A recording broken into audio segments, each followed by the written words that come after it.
Files talk about Gordon Gray? Gordon Gray. Gray. Yeah. I'm not familiar Gordon with Gray was the MJ-12 member, and James Files has personal recollections of meeting him and talking to him. Oh, Go ahead, yeah. Jim. MJ-12. Files. Dayton, Ohio, and Patterson Air Force Base. And as far as I know, it's still there. Mhm. Yeah. Well, the CIA, of course. Gordon Gray was one of the members of MJ-12. Yeah, the CIA made people disappear.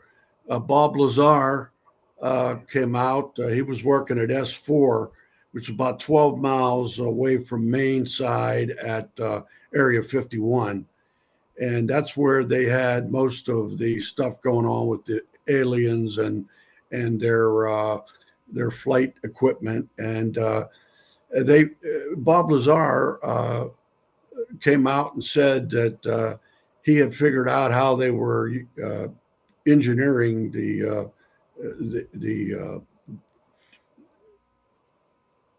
saucers, how to make them fly. Reverse engineering. Element 150. Yeah, and he came out with another element. I think it was maybe 119, and they said there is no such. What is it? 116. 115. Okay, yeah, I was close. 150. Anyway, yeah, he came out with that, and at the time he came out with it, they washed his whole life away. I mean, they went and there's no. I don't know if he ever had They took a birth certificate away. They took his colleges that he went to away. They erased him from the world, and then. Right. Unfortunately, they missed one thing. He had been in another government facility in New Mexico, and he had his phone directory from that, and his name was listed in there and what his telephone number was. So they missed that. But most people that are looking at that, they know that Bob Lazar is on the level. Well, Bob Lazar is on the level, and just like me, they erased most of my life. It's very hard to find part of it. But Joe West found part of my history at the archives in St. Louis, and he went back there. You mean John C. Grady? John C. Grady, I mean. 82nd Airborne. He was the historian for the 82nd Airborne. He went back there, I don't know, 6-7 weeks later, and the folder was empty. He said, no further evidence available, the label on the ticket. They had a fire in the archives. Another thing that burned up was 1959, Operation Mobile White Star. Yeah. And some of my friends, finally, they dug deep enough into it, and they found out that Mobile White Star did exist in Laos. And they interviewed Fletcher Prouty, and he said, yes, that was one of his men. That's right. So they tried real hard, but sometimes there's always a couple of things they don't do. It's like me. A couple of things that I had, like cards of who I was or where I traveled at. And I also had the nickel with the double 5 on it, which is the airborne, is known as the double nickel that was in 82nd Airborne. As with 100, I think it's 122nd, was double nickel. When you walked in, you laid it on the bar, and your first drink was like on the house. And that went missing also while I was doing time.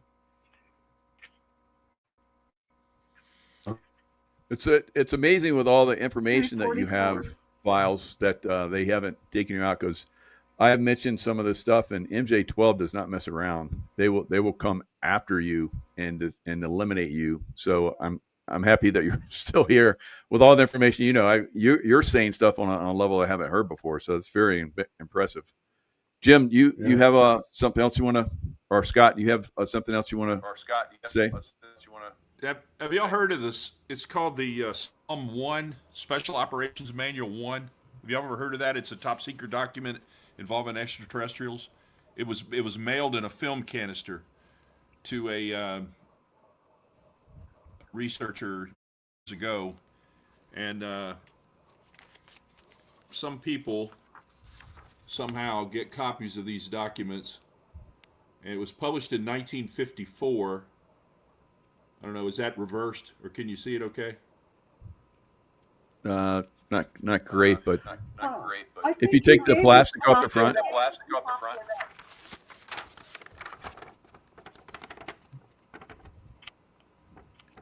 Are the letters yeah, reversed? See it. it's hard to see. Yeah. Okay. All right. Well, Jim Scott gave us this. Yeah, that was eyes only. copy of the document. Yeah. I don't know if you couldn't read Jim that Scott on gave my us copy, this. I guess. Jim Scott gave us this. Yeah. It's called Majestic 12 Group Special Operations Manual. And it's many, many pages long, and it's got all kinds of references and explanations and stuff like that. It was leaked. Chapter 6 is One guy that just died recently, identification. So I mean, years ago, it's interviewed me at Stateville over this. pretty deep. Joe West? No, Anyway, that's not just, Joe West. just one of the pieces of evidence. No, the The author. story He is wrote a true. bunch of books. Y'all go ahead. You're not muted. Oh, is a JFK author? Yeah, Huh. He just died? yeah, a few years ago. The hell was his name? He interviewed me. He interviewed me with one bank bar. That was me. Yes, but there was another man there. Who was the guy that was the book author? He wrote Double Cross or something. Oh, Jim Mars. Jim Mars, yeah, Jim Mars. Yeah. I forgot what I was going to say about Jim Mars. Oh, Jim Mars and this UFO and Gordon Gray. He asked you about Gordon Yeah. Gray when you did your 2003 interview. Yeah. You all know who Jim Mars was, so. But he was Yeah, the one sure. that handled the interview. I was still locked up in prison. That was his Stateville. And he come there to interview me when he first mentioned UFOs. I told him, I said, I refuse to put in the book. People think I'm crazy as it is. I said, I don't want to talk about UFOs, but I do want to talk about Gordon Gray. Was Gordon Gray really with Majestic 12? And he said, yes, he was. Yeah. And there was a picture of you and him in Florida somewhere, Yeah. right? Yeah, I had a house there in Florida with plastic pink flamingos that everybody was buying back then. You stick them down in the soil in the yard. Uh-huh.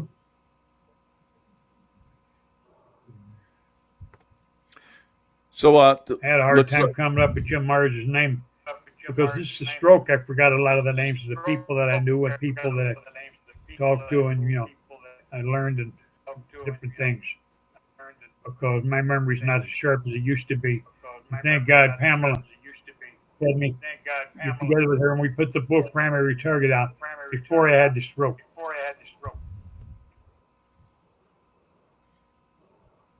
Yeah. so let's talk about your book, Files, the Primary Target, and so Primary people can. Target. It's got a lot of details in it. Yeah, it's a great book, and so we've talked about it before on the show, but and Yeah, we talked about how I people think can get it. yeah. Primary Target, and not all of my life, but some of my life. I made some of the points there. My wife does not know everything that I did. And a lot of people said, "Oh, why didn't you take your wife's name if you wanted to get away from the name of Files or something?" We'll fix it. But on the back page, the back cover, it's me standing behind the tombstone of Nicholas grew up in the 40s together. Him and Milwaukee Phil was partners for a long time, but when Milwaukee Phil stepped down from it and decided to remain in the shadows for a while, I became Chuck's partner in a lot of the hits. And the ledger that I had burned had over 60 hits in it with Charles Nicoletti and me in it. Wait, because it's spinning and it might not be hearing you. No, we got it. You're good. Yeah. Did you hear all that about me standing back of Nicoletti's grave tombstone? Yeah, that was good And insight. I I'm didn't know. I didn't realize that. Phil, yeah, okay. Ask if there's any questions, because Yeah, is there any questions from that you want to people that and the people that's watching the show? this might be one of the last chances to Yeah. get it. As far as I'm concerned, this will possibly and probably be one of my last interviews. Now, Dory is going to come out with a feature on the documentary. But when it will be released, I don't know.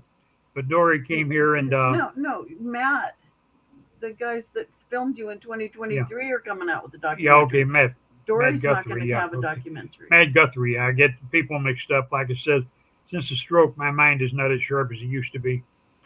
They're going to do a feature thing. It's supposed to be on the History Channel or something, and it'll be about me and the JFK assassination and my part of my life in that. We'll see. Very nice.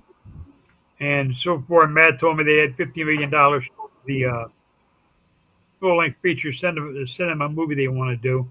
They said the movie's going to cost like $100 million, and they got $50 million already towards the cinema. Who will play my part? I don't know, but I'll be dead before. Excuse me. I'll probably be dead before they ever get the movie out. Tell them what type of person I told them to look for I to forget. play your part. Oh, the NASCAR driver. She's a A young NASCAR driver. young NASCAR driver to play my part. They want to look for that Yeah. type of physique. The young NASCAR driver. So anyway, I'm getting a little bit confused. It's about time for me to go lay down. I'll try and hang on for a few more minutes. All right. Well, we thank you. So a lot of questions are about, why you went to prison, but we've discussed that. Now, Hillary Clinton, tell us how she was involved in you being targeted like that. That would be phenomenal. I was targeted because I was one of the last people to survive that could put her bill with a load of drugs in Arkansas, in Mena, Arkansas. Cocaine. Load of cocaine, marijuana, whatever was flying in. And I used to fly with Barry Seal. Sometimes we'd fly in the same plane. Other times he used his plane, and I flew a DC-3, which is a military transport name. It'd be a C-47, depending on how it was fixed out. And Hillary, anyway, she's cleaning up all the loose ends. And Bill was running for president. And the two amateur cops, they'd been on the force 10 years and 12 years. And I hate to call them amateur cops, but they were amateur assassins. They come after me and my partner, David Morley. And we won the shootout, but I lost the battle in court. And I wound up with a 50-year sentence. But I sentenced under the old law, which meant I had to do day for day, which meant I had to serve 25 years. And when I first started out there doing the time, people found out who I was. And they come there, they wanted to do an interview with me on the Kennedy assassination. It was on a Sunday morning. I had the warden, Salvatore Godinez.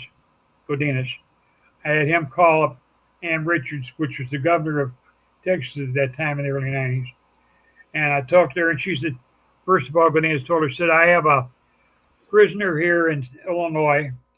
She said, the governor Richards, he says, that claims he knows you, and he said he wanted to talk to you. And he said, he's doing time by the name of James Files, but he said you'd only know him as Jimmy Sutton. And she said, I put Jimmy on the phone. He said, well, I got him on a speakerphone.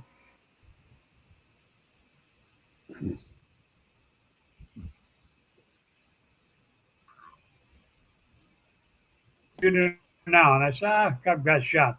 And she said, you always was a bad boy. She says, you've been in Illinois, I cannot help you.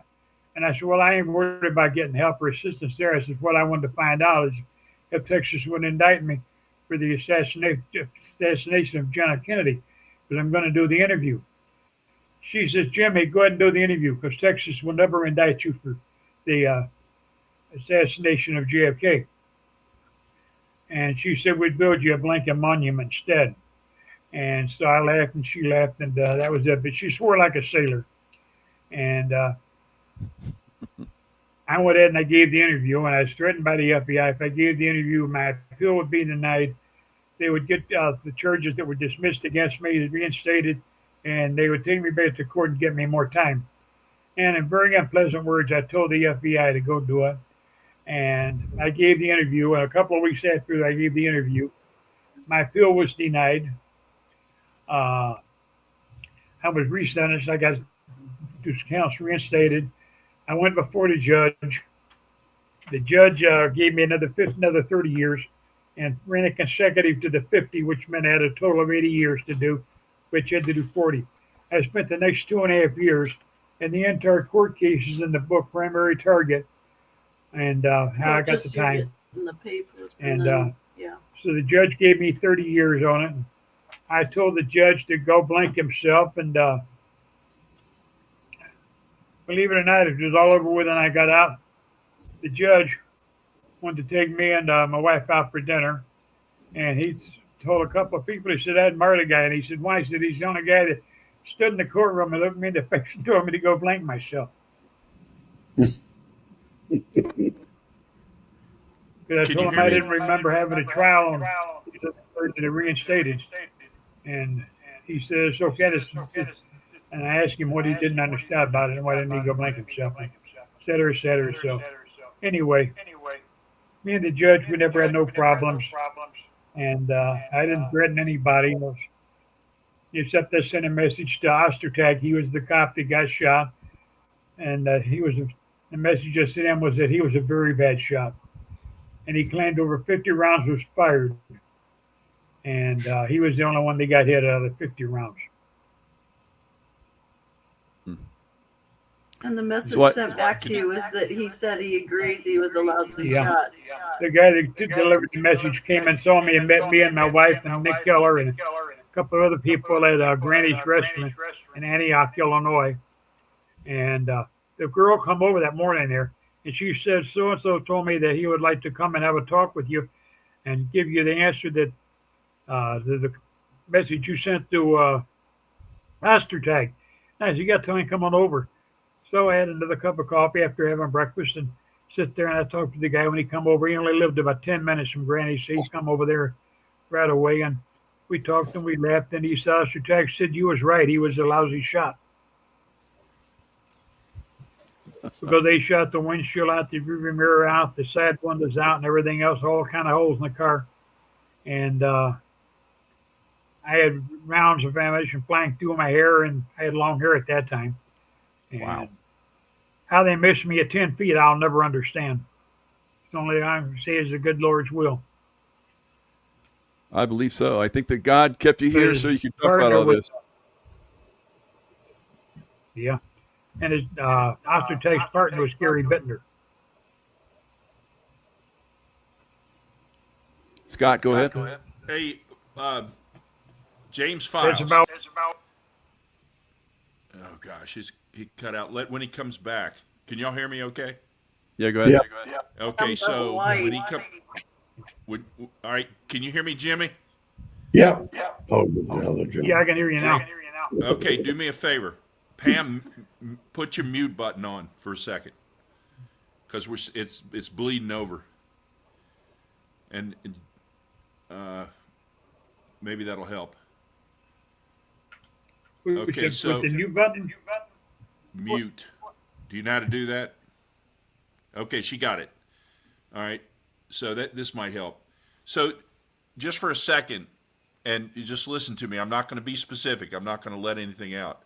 For posterity's sake, I've got a text message here from one of your friends that said to please ask Jimmy to tell the story of when he was sent to Antarctica, to the South Pole, and I'm not going to read the rest of it, but it's involving a hit that you did for the agency.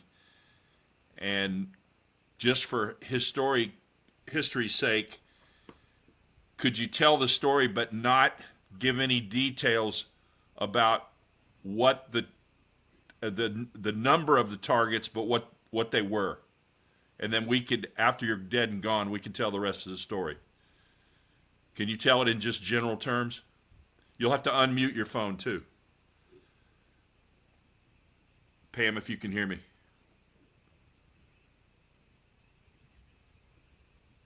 Go ahead and unmute. I'm unmuting the microphone, and I couldn't really hear what you were asking because it was Okay. cutting out. Can you hear me now? Can you hear me now? Yes. Okay. Jim, in general Yes. terms, in general terms, but don't say what the target was. Explain. You've got somebody that's texted in a question that wants to know about the mission to the South Pole, to the Antarctica, but don't say what the targets were, but just the number of the targets and kind of what happened, and then we could fill the details in after you're gone. Can you do that? We're only getting a couple words every other time. Every little bit. Okay. How about now? Say it again. We didn't hear it. We're getting messed with here. Say Can you quick hear and me to the loud point, and clear, Scott. Michael and Jim Manning? Can you hear me? I can hear you. Jimmy, what Files, what he's asking, you did an operation down to Antarctica, and without saying who the target was and anything other than that, how many people did you take out, and any other details that you can give us, and we'll fill in the blanks after you've passed. You in my lifetime of been 28 years. No, the mission you did to Antarctica, the South Pole.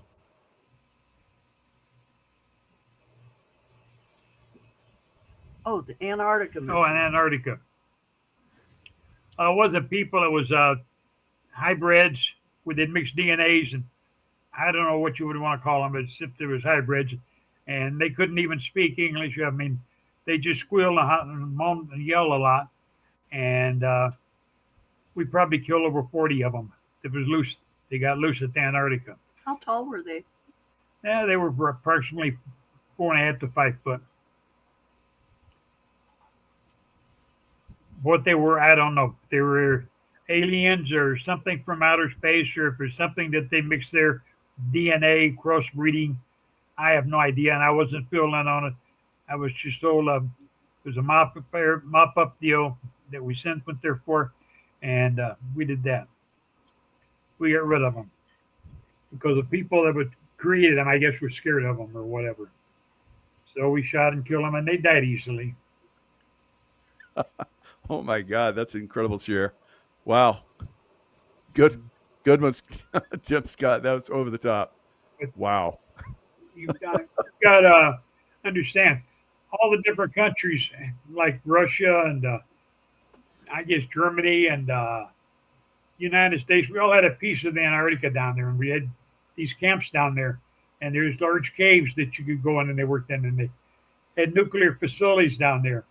And one of the cover stories was we had to clean up, mop up down there because they had a nuclear problem, and there was gray pellets or light green pellets of iridescent all over the ground.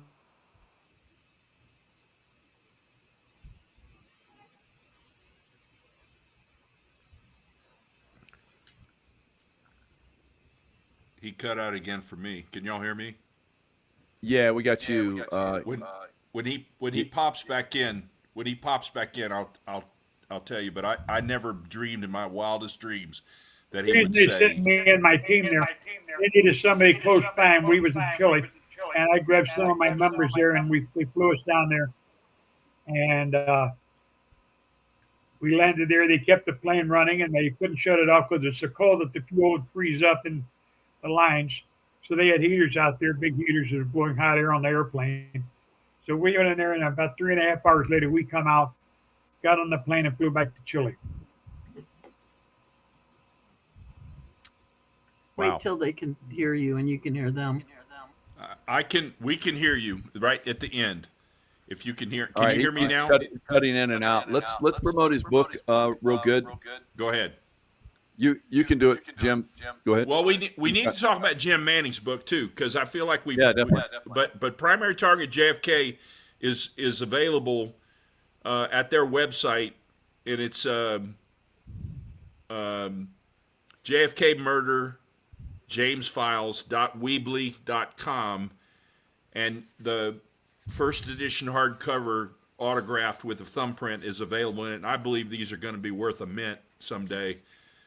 Because the truth is coming out, and I really also believe that Jim Manning's book is a huge release on the JFK assassination. Because if I could say there were three things that would prove this whole thing, one would be the pictures we've shown tonight of James Files with the Operation 40 group and Che Guevara. Two would be Jim Manning's book, where he re-releases the information that was released in the book Regicide, which is the Operation Zipper document. And then the third thing is, just a comprehensive, not only the book Primary Target JFK, but the comprehensive details that nobody else knew. You know what I mean? And so it's sad that we're having these technical issues tonight, cutting in and out. But Patriotism Unhinged is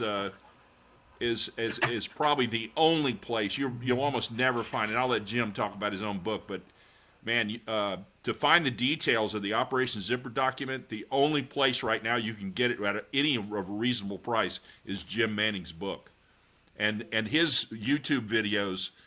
The audience, man, they ought to go viral because Jim released the details about Chappaquiddick and about killing Mary Jo Kopechne and running the car over and all this stuff is covered in Jim Manning's YouTube videos, and that's not in his book, but the information about Operation Zipper, which was the CIA's plan to kill John F. Kennedy. The other thing too that we didn't get in a lot of detail, but David Atlee Phillips issued James Files the Remington XP100 bolt-action pistol chambered in .221 Fireball that he used to kill John F. Kennedy. So a CIA-issued pistol was used to kill Kennedy. That was the final shot. The other shots were not CIA weapons. But go ahead, Jim Manning. Well, when you talk about the things that prove it, one of the things that I believe is most important is that whenever the guy in the tower was talking to Mark Lane years ago, he said that he was in the tower and he heard a bang, and he also saw a big flash. And he said that brought his attention over to the fence, he said. And later, maybe a few minutes later, he brings it up again. He said, yeah, that flash is what really got my attention. Well, when Jim Scott sent that picture, which we had up a little while ago, of him shooting a XP, that sealed it for me, that would be the thing that everybody would say, well, who else had one of those guns? And that's the flash that Lee Bowers is talking about. And that sewed it up. And so any lingering people, I've been pushing that today. Anyway, at least we got most of it done without it turning into spin and spin. Thanks, Pamela and James Files. Yeah. No, they're leaving, I guess. Well, anyway, this is my book, Patriotism Unhinged, and I'll tell you why it is important. Whenever the Central Intelligence Agency put Operation Zipper in effect. When they put it in effect, they didn't. Let's see. I dropped my microphone a minute ago. They when they put it in they start again. The book Regicide came out. Can you hear me now, Jim? Yeah. The book Regicide came out in 2002. That was it wasn't a admission of guilt. It was wanting to take credit for the assassination of John Kennedy. They did that because is Jim's wanting to talk? Is that? Yeah, he keeps going in and out, unfortunately, though. Yeah. Pam, if you can hear us, mute your phone. You've got bad service there, and it's cutting in and out, and we can hear you talking.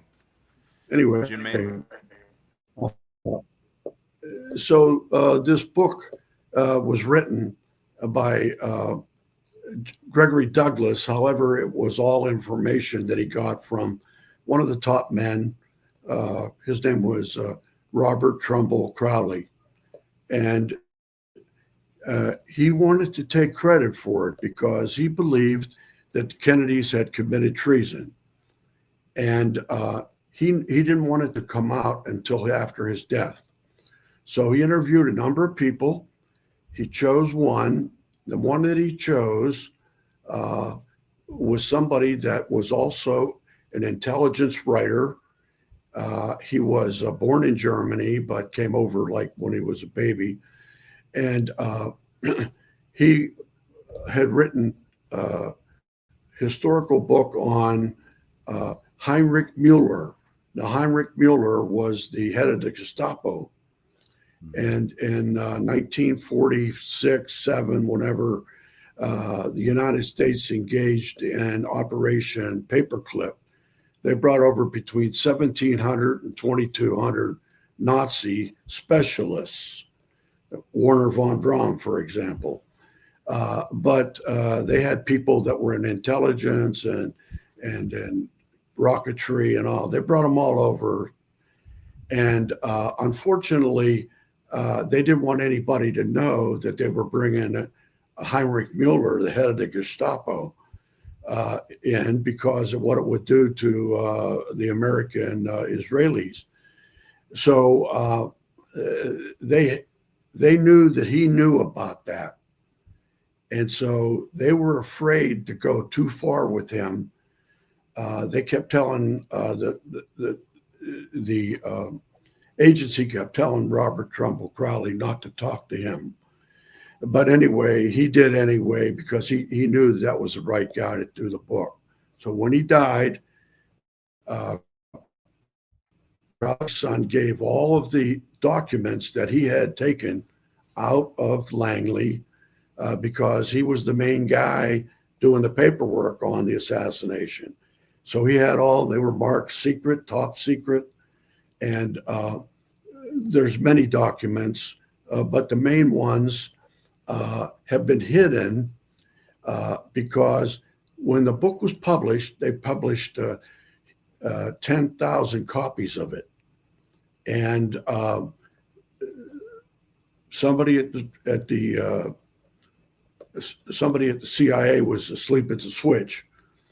And they started mailing them out to people who had pre-ordered them. And they sent them out to all of their customers who were bookstores and libraries. So what they did was they went immediately to the publisher. They commandeered all the books that were on that property. They made them give them a list of all the copies that were sent to bookstores. And they and other American agencies like the FBI and other ones went out and they picked up all the books that were in the libraries and in the stores. And then they weren't even happy with that because they put an article, made an ad that they placed somewhere where they thought people that read a lot might see it. And it said that if you had a copy of Regicide, you could send it to them and they'd give you $100 for it. And so they come flying in. And so in order for me to get a copy, it took me 2 years. And and I had to pay $300 for the copy of the book. Now, in that book, all the information that anybody would want and need on the assassination is in it. But recently, after my book came out, I started to see that that came out on Kindle. And since I had the book, I didn't go to Kindle and read it.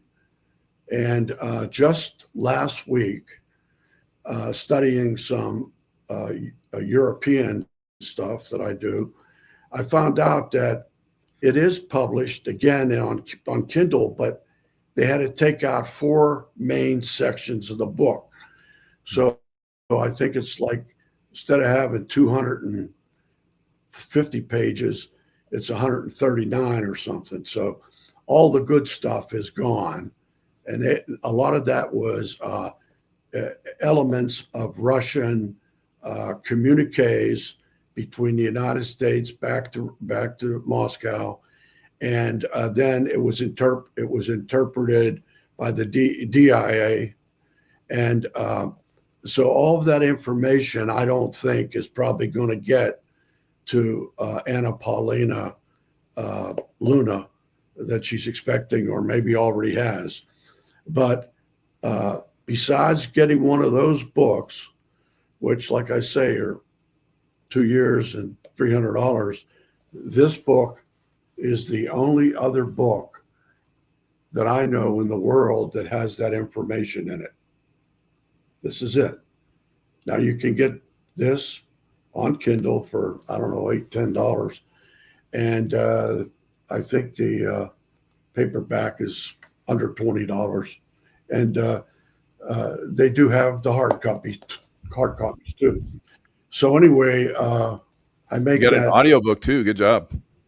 Yes, it's on audio. It's actually on 337 platforms around the world, and Wow. It's available in Germany. It's selling well in England, Australia, Canada, and also surprisingly in Japan, and also. I was told that anybody from those countries that asks for it in that language, they get it in that language.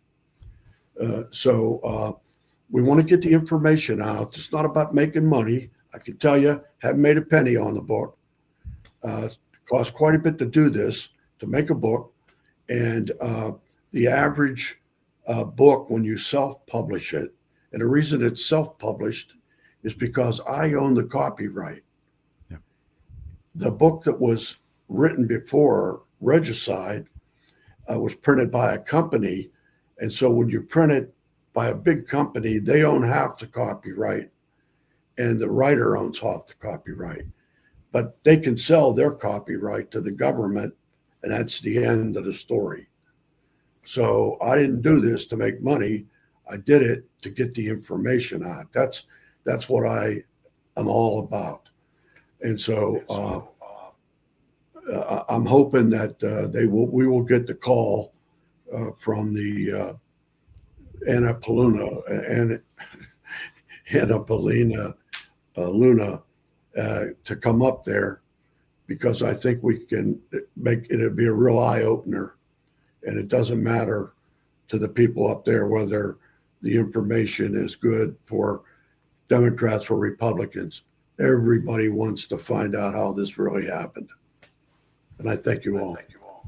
Hey, Michael, Yes. can you hear me okay? Yep. All right, this is I've got 3 copies, and I've had 5 of them, 2 of them I've sold. Can you see it clearly? Yeah. Okay, so this is the original copy he was alluding to, Regicide. The Official Assassination of John F. Kennedy by Gregory Douglas. And these books, I've seen these sell on eBay for $450. Jim's book contains the most important part of this book, and you can find this online, Regicide, but it's had Appendix A has been removed. And if you want to, we probably should do a show in the future and talk just about this document, because Donald Trump said he was going to release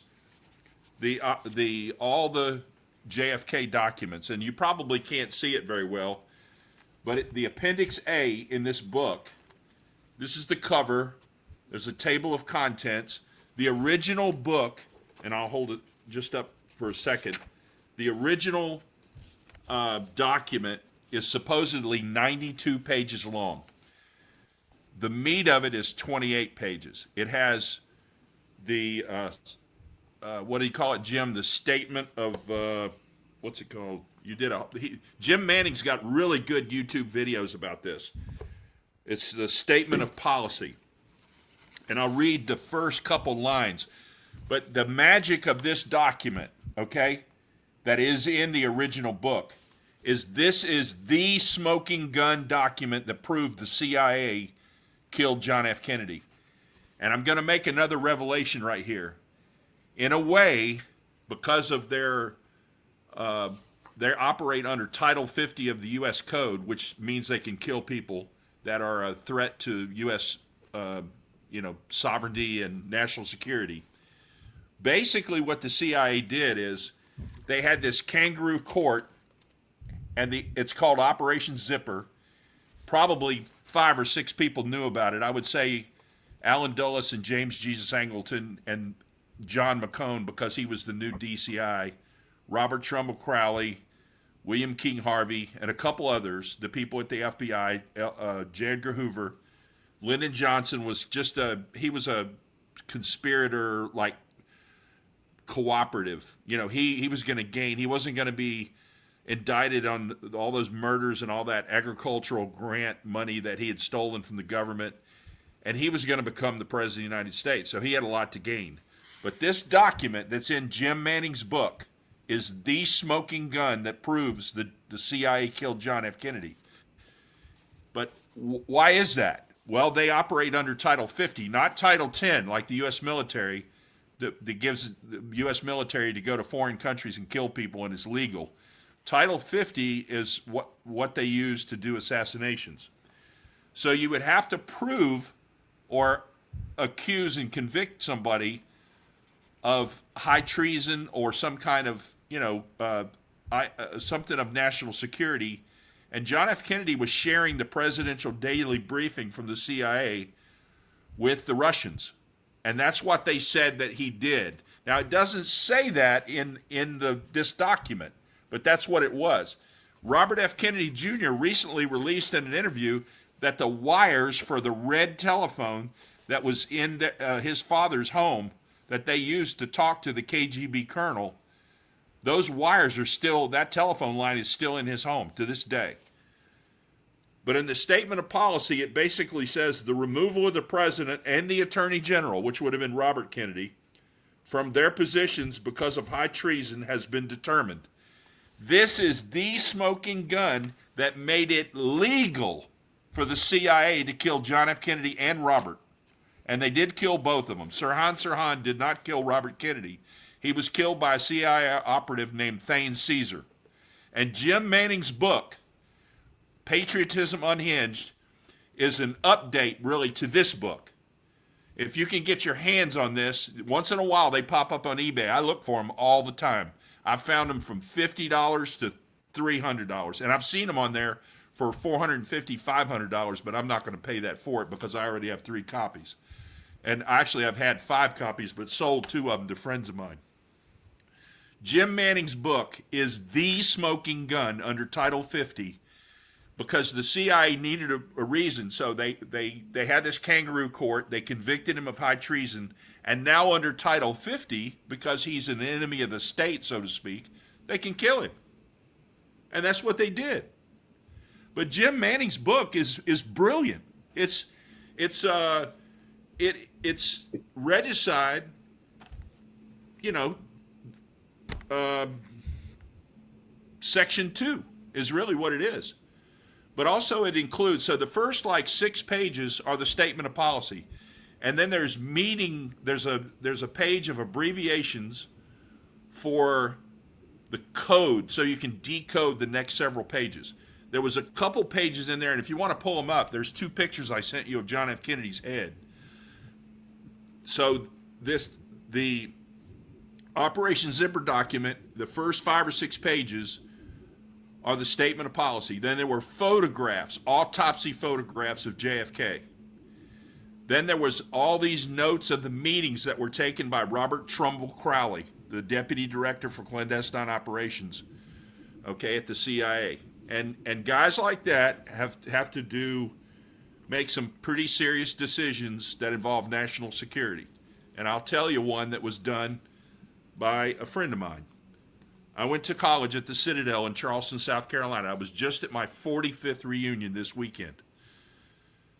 I spoke with Nancy Mace, the Republican from South Carolina, and I'm talking to her director of operations now about getting to speak, or to have us speak at this oversight committee in Congress, and getting Jimmy to be able to be interviewed there. But a guy that was a class behind me in 1981 is Greg Vogel. And Greg is a college professor. It's on the internet. He's at the George Bush School of Intelligence at Texas A&M University now. He's retired from the CIA. He went to the Citadel, was in the Marine Corps. I won't tell you the whole story, but he went to the CIA. I think you worked with Greg in Afghanistan. He was chief of station there twice. Chief of station in Afghanistan, yeah. Great guy. Yeah, Greg, he is a great American. He won the, I think it's called the Distinguished Intelligence Star. It's equal to the Medal of Honor. He's the guy that saved Hamid Karzai's life in an accidental bombing. But Hamid Karzai, and this is the kind of decision the guy has to make. Greg didn't make this decision, but somebody came up with the idea that Hamid Karzai was going to be the president of Afghanistan after we overthrew the country. And that's what we did. And they put Hamid Karzai, they named the airport Hamid Karzai International Airport there, okay? But Hamid Karzai is not what his biography says he is.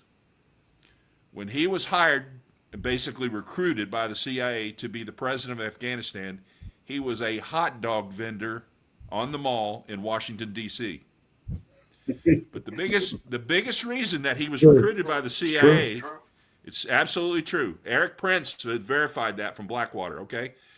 But when Hamid Karzai got recruited to be the president of Afghanistan, the biggest reason was, several reasons. He could speak English well, he was pro-American, all that kind of stuff. But his brother, which might actually be a half-brother, Walid, is the biggest opium dealer in Afghanistan.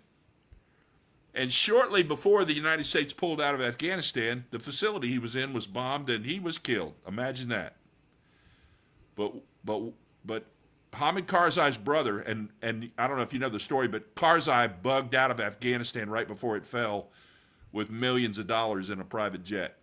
So who knows? He's probably owns one of those big houses on the Intercoastal Waterway in Miami, I imagine, down there next to Zelensky's house. But he was a hot dog vendor. His brother was the biggest opium dealer in Afghanistan, and the Taliban had about run off all the opium poppy growers, before we went in there. But when we went back to Afghanistan, they were producing something like 3 to 5% of the world's opium. But by the time we left, they were producing like 97% of the world's opium. Now, what does that tell you? I forget the name of the city. If we'll do a show in the future and talk just about Operation Zipper and like Jim Manning's book and talk about the relevance and the weight of this document, there you go. Those would have been, those autopsy photographs, that picture and the other one I sent you would have been, now you can tell if you really look at that he was hit in the temple. Okay, it blew the whole backside of his head out. There's another picture that I sent you that's a .221 fireball from 29.3 yards, 88 feet from the picket fence, 50 grain bullet, boom. I got one of the boxes of the ammunition on my mantle back there. And I could show one of the XP100s if you want to, but Jim Manning's book, it reveals everything that this book, the CIA tried to cover up. Regicide, you can't find these books anywhere hardly, but Jim Manning's book's got it's all in there. And it's got that. So the first section was a statement of policy. Second section, there you go. That's what happens when a little 50 grain bullet going about 2,700 feet per second. And it was a mercury bullet too. Mercury. Yep.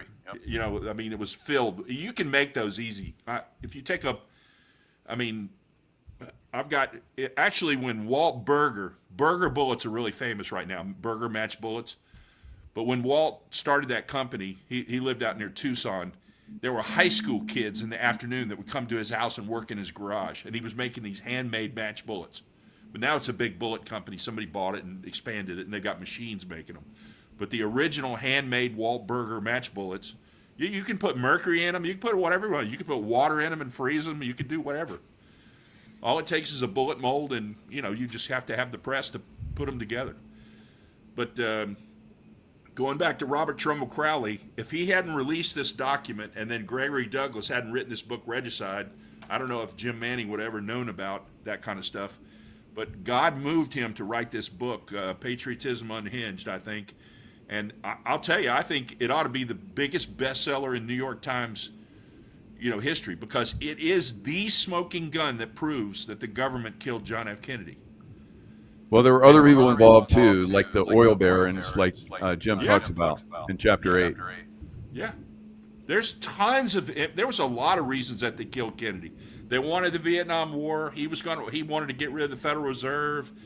Marilyn Monroe's leaking the UFO stuff. Yeah, all that stuff. I mean, he just pissed off too many people, And go ahead, Jim. I was just saying oil depletion allowance. Also wanting to team up with the Russians on space exploration. They had. I don't have a perfect answer on this, but I understand from some readings that they had started to decrease the number of nuclear they had at that time. They were going to get down to where they had a certain number, but it wasn't going to be as high as it is now. And so there was a lot of people, Israel, they were fighting like hell to get the nuclear bomb, and he wouldn't give it to them. And then it was another spy, our head spy, James Jesus Angleton, was spying for the Israelis and gave them what they needed to do it.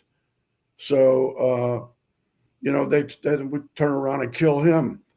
But anyway, there's a list. I could probably make up like 12 different groups that were very happy that he was killed.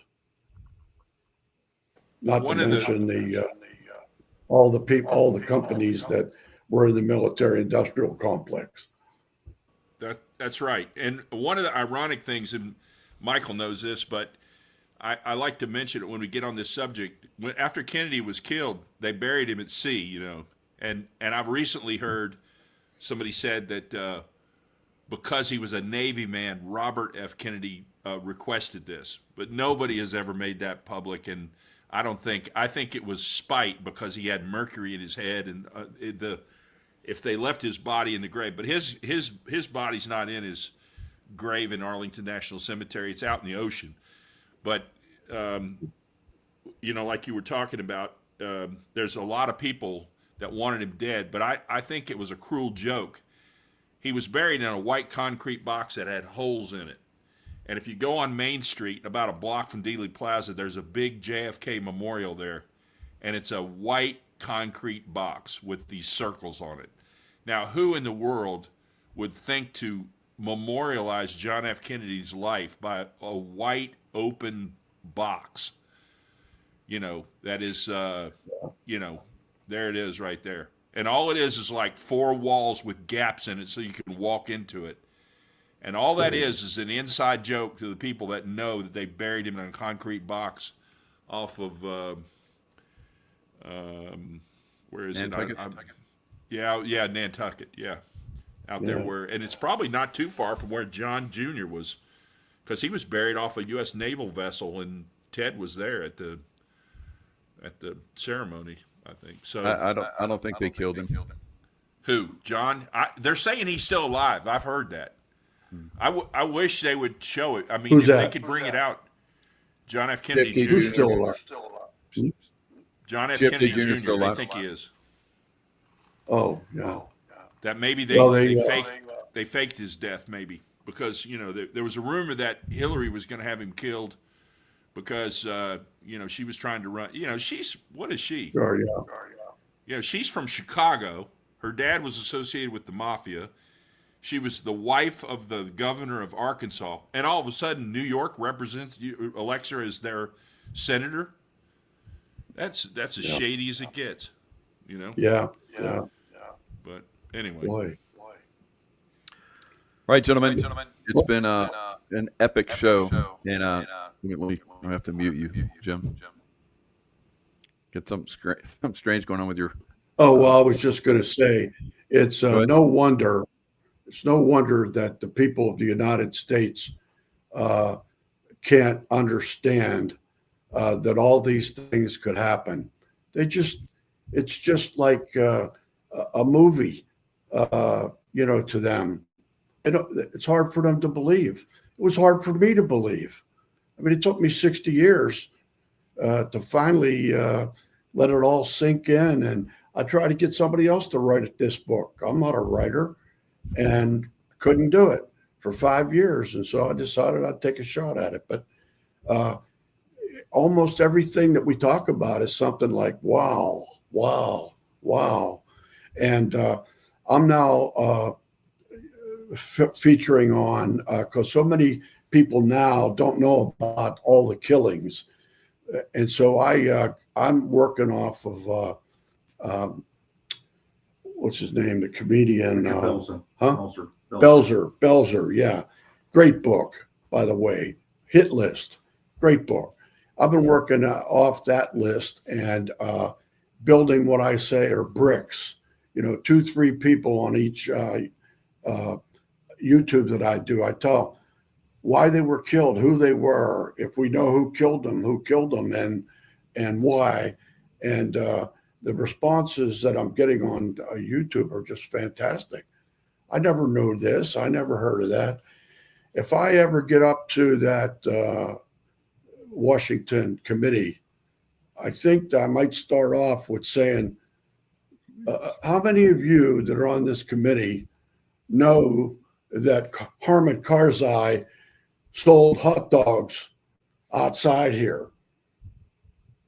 Because to them, that would be like, when I heard that, I said, oh my God. But Jim's right.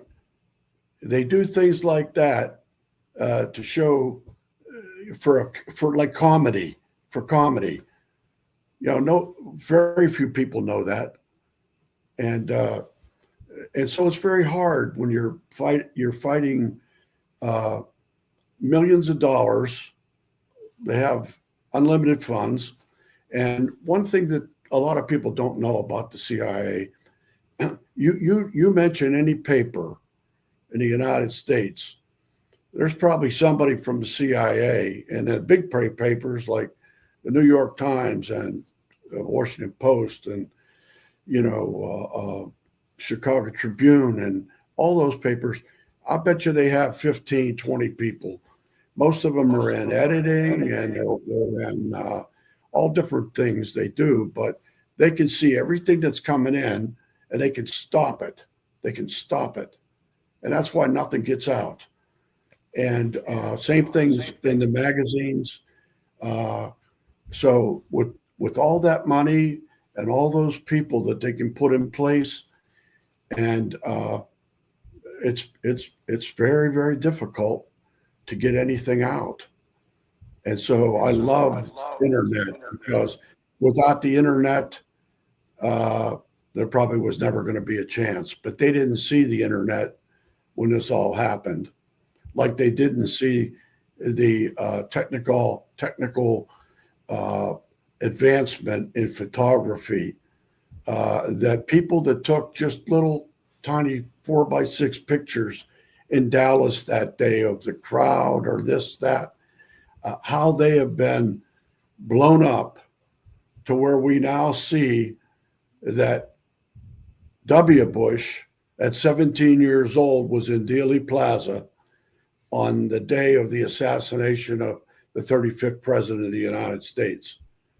And must have been CIA bring your kid to work day, because his dad was also there with him. And Ed Lansdale all of a sudden is in Dealey Plaza, the head of the CIA and the government's black operations at that time. I mean, we wouldn't have these pictures. We wouldn't know all this. But anyway, enough. Hey, Michael, I want to take like a minute to expound on one thing that Jimmy said. I never dreamed in my wildest dreams that he would expose that one thing. But our friend Daniel Facina texted me and he said, see if you can get Jimmy to comment about the Antarctica mission. Okay, so just for your audience, he was in Central America doing operations in the area where Hassenfusch was shut down. They were flying into Nicaragua. They're running cocaine. Okay, he gets this mission. His mercenary group, which was part of, he worked for United Fruit Company under the name Colonel John Felter. Okay, that was one of his aliases. He had 32 different State Department passports with different names on them at the time. But on paper, his paycheck was to Colonel John Felter, and it went to the CIA's bank in Miami, then was transferred to his bank in Chicago where his family lived on his money. Okay, so he gets tasked to go to the South Pole. He goes down there, and they say, hey, we've got these hybrids. They're like, and he said he wasn't sure if they were hybrids or aliens, but they were in some kind of detention facility, and they had gotten out of their area, and they couldn't control them, and they couldn't get them back into whatever they were, like control rooms or a certain floor of the facility, but it was multiple floors underground. And they flew them out there. They give them their weapons. They said, this is what they look like. He said they had blue skin, and their skin looked like the hide of an elephant or rhinoceros. It was kind of like cracked. It was like a leathery, sort of, not like our epidermis, but like a leathery hide, that they really had an animal look to them. And they couldn't control them. They were in the facility running loose. And he told them, go kill them. And his team went down there. They went down a few floors on elevators, and they went back and killed all of them. Then they went back up, had to sign non-disclosure agreements, and were told, okay, get back on the plane. And they were flown right back to Central America. It didn't last that long, just a couple days. In my wildest dreams, I didn't think he would disclose that, because he told me he didn't want it. And he's been on a UFO recovery thing too. And he doesn't want to talk about it because he feels like the average person that listens to this would go, oh, this is bullshit. There's no such thing as aliens, that kind of thing. And he said, you lose your audience and people think you're crazy. So he never wanted to talk about that. And I said, do you mind if I tell the story after you die? And he said, yeah, you can. I don't care what you say after I die, But one of our buddies texted me and said, see if you can get Jimmy to, just in general terms, just verify that he did a hit for the government in Antarctica. He doesn't have to say what it was, but I was blown away that he admitted that they were the hybrids, because he didn't really know for sure what they were, but he said they weren't human. So that, to me, that kind of blows me away. I mean, that's a reveal that ought to be viral on the internet by tomorrow. It ought to be on Fox News, you know what I mean, and Newsmax or something. They say, we want to know more about that. But, here we've talked about this stuff, like Chappaquiddick. We let out that Ted Kennedy didn't really drive off the bridge drunk, that Mary Jo Kopechne was murdered and then driven off into the tidal pool. I actually sent an email with that information and that interview that Jim Manning did on YouTube to every newspaper in that area in around Chappaquiddick, and gave them my phone number and everything. Not one of them called me back. So either they think I'm completely crazy, or like Jim Manning said, the CIA controls them and they know that they can't talk about this stuff. Mm-hmm. That's what it is. You know what I mean? They say, oh, my career will be over if I report this truth. You know what I mean? That's what it is. They don't have the guts to stand up and say, this is what our government is involved in. And we can fix it. We don't need to be doing, some of this stuff like, I don't know, they say that there's alien hybrids that live amongst us now. That's been going on for a long time, and all these other subjects that they talk about, I don't think we should be afraid of any of it. Did we really go to the moon? I don't know. There's so many things that you could talk about that are political, but I think when Jim revealed that tonight, I never thought he would reference to what they were, But it really happened. It's amazing. It is amazing. All right, gentlemen, thanks so much. Yeah, that one thing that he shared, that one thing alone is like, that's worth millions, trillions. It's a blowout. And thank you, gentlemen, because you guys have been on the cutting edge of this information, pushing the truth when the truth, a lot of people don't want this truth to get out there. So lots of bravery from both of you. And, I and the rest of my audience in the world salute you. Thank you so much. Thank you. Yeah. Bye-bye.